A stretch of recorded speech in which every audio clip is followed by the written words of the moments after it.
agraeixo al Fòrum Auriga que em doni l'oportunitat de presentar, suposo que per alguns que potser encara no el coneixen, un projecte molt estimat per bastantes persones. Quiron és un projecte que va néixer fa una mica més de 4 anys, al mes de gener, que té com a característiques posar a l'abast de tothom que vulgui, en concret el professorat de clàssiques, tradicionalment una mica aïlladet, perquè en els temps que corren m'imagino que la majoria que sou professors de secundària us trobeu professors de clàssiques, sols al vostre centre, posar en contacte a tothom d'una manera col·laborativa, que un no només rebi, sinó que pugui donar. Això que d'entrada pot semblar, home, una mica utòpic, si poder sí que ho és, però veureu que resulta. Veureu que la gent, poder per aquest afany que, com que ell s'ha sentit i se sent sol, doncs pot contribuir a que d'altres no se sentin, doncs hi col·labora. Però la primera característica és aquesta, ser col·laboratiu. Col·laboratiu de què? Doncs d'aglutinar tot allò que està dispers a la xarxa i fer-lo accessible, catalogant-lo perquè pugui ser fàcilment trobable, fàcil d'utilitzar. Multilingüe i cap tot, aquí ja veureu que la portada apareix en català, castellà, anglès, gallec, llatí i s'està coent la versió grega també.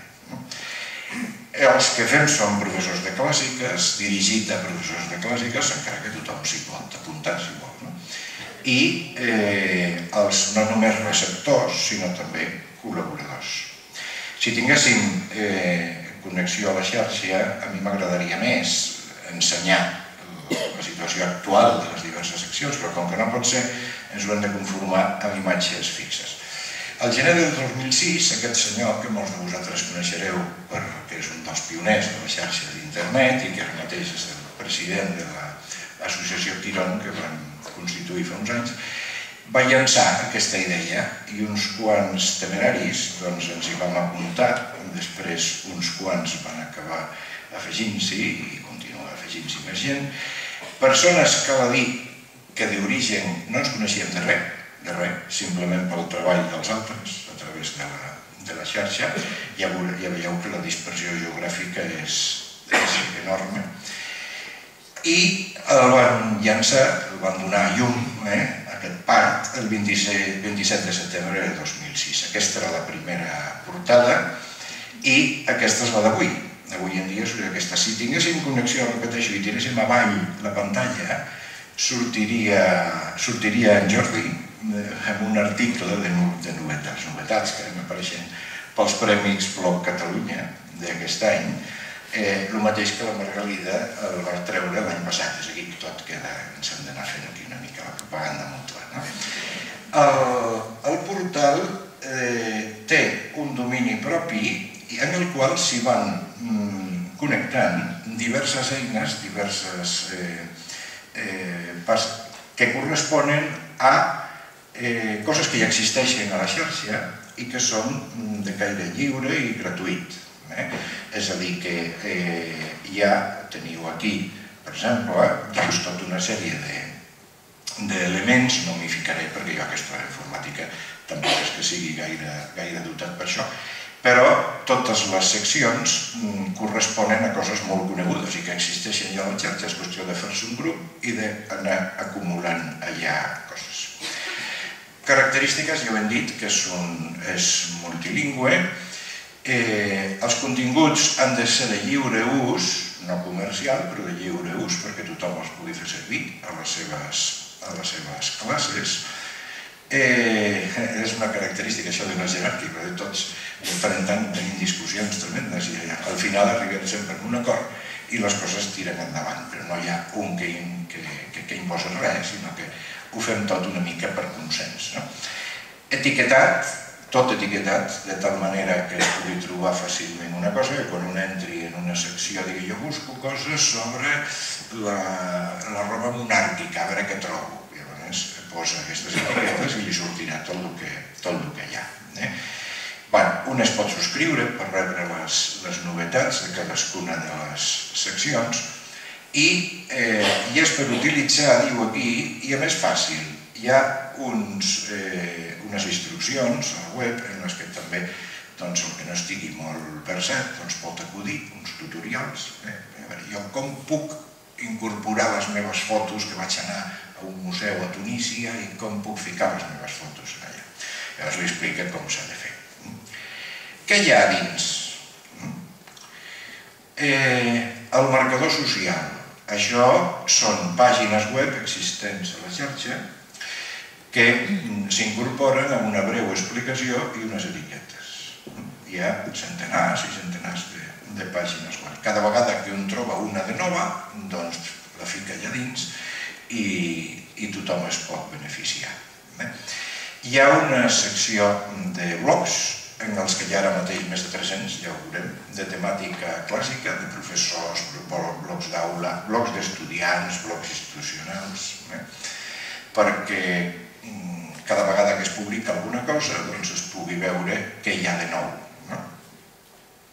Això és un wiki, el més conegut és la Wikipedia, doncs hi ha un wiki, el Wikiron, en el que hi ha, aquí a l'esquerra no es veu gaire perquè és petit, però tota una sèrie de temes, i a dins enllaços a coses que han fet els professors i han penjat allà, enllaços a pàgines concretes, etc. És un element molt útil, sobretot pels alumnes, per fer treballs i coses així. Pergamum és un recopilatori de crítiques de llibres, de documentals, de pel·lícules, també tothom. Tot és així, no hi ha res que no pugui estar a l'abast de qualsevol per poder incorporar coses. En Flickr hi fiquen les fotos, hi ha un grup, com veieu, on tothom pot afegir les seves fotos sempre que tinguin aquesta llicència de lliure ús. Les presentacions en PowerPoint, hi ha molts professors que en fan i que col·loquen. Avui en dia, doncs clar, si un diu voldria una presentació per explicar la monarquia romana, doncs segur que en troba alguna. Una aula virtual, Moodle, que cadascú pot demanar per poder fer un curs pels seus alumnes. Un calendari d'aconteixements, conferències, exposicions, cursos, etc., d'interès en el món clàssic. Un fòrum per intercanviar opinions, un pregunta, altres responen. Un xat, fins i tot. I una xarxa, un conjunt de documents que un elabora o un llibre que ha trobat lliure de drets i el fica allà. I una xarxa social és el més últim, encara que ara ens està donant problemes informàtics, però per poder relacionar-nos com més directament.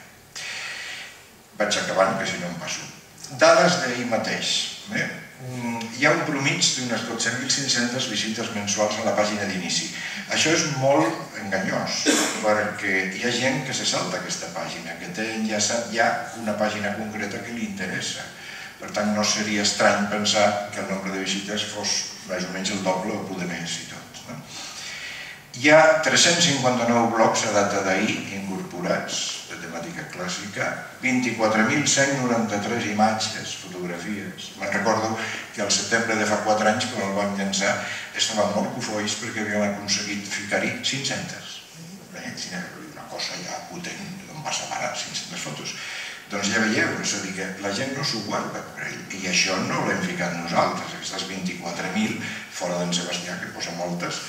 La resta són molt poc abundants els nostres. És gent, de cop i volta, apareix un senyor alemany que ha ficat unes fotos en allà. Bueno, benvingut sigui.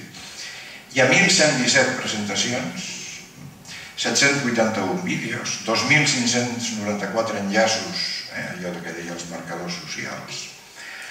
Hi ha, això no ho tinc actualitzat perquè no m'ha donat temps a mirar-ho i és més complicat, 100 usuaris matriculats en cursos de l'aula virtual, 851 documents. Hem anat explicant coses a 20 congressos i impartit 10 cursos a professors de clàssiques. Bé, en Ens hem constituït en associació sense ànim de lucre, no fa falta explicar-ho gaire això, les clàssiques ànim de lucre, és un projecte altruista, tots els recursos són oberts, gratuïts, però a canvi tenim un control molt petit en aquestes eines. Si un dia el Flickr et falla, doncs està fallat i no hi pots fer gaire res. De moment no ha donat gaires problemes. Sí que és veritat que entre nosaltres hi ha gent, com ara el que parla, que això de coneixements tècnics informàtics no en tenim molts, per no dir una altra cosa, però hi ha d'altres que sí, llavors entre tots ens ho fem tot. Ara, el més important és aquest dinamisme que dona la quantitat de persones que hi col·laboren. Moltíssimes desconegudes, que de cop i volta descobreixen això i doncs jo també puc aportar el meu, que és el que convido a tots els presents, perquè en principi això és una cosa que vam començar uns quants, però que es manté i creix gràcies a tothom, gent ocasional o gent més o menys fixa. D'acord? Bé, aquí teniu l'adreça, per si algú encara no l'ha memoritzat, ha sortit, i una adreça de correu electrònic també per fer qualsevol tipus de consulta. Molt bé.